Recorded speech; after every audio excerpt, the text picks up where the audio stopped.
রানী রাজলক্ষ্মীর মৃত্যুর পর আমার এই রাজ্য সিংহাসন যেন কেমন ভারী হয়ে আসছে, তাই আমার মনে যাচ্ছে আমি শিকারে যাব।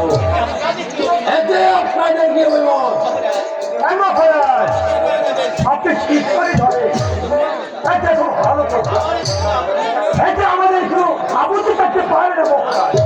আমি বলছি আর কি হয় সেখানে যা যা হয় আমাদের জন্য মঙ্গল, কারণ জঙ্গলে গেলে হয়তো আমাদের কোনো বিপদ হতে পারে।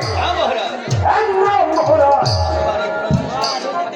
আপনার এই মহান সেনাপতি রঙ্গরাজ থাকবে, আপনার কোনো বিপদ হতে পারবে না মহারাজ। তাই চলুন সভাপতি, আমরা এখন শিকারের প্রস্তুতি নিই। তাই চলেন মহারাজ।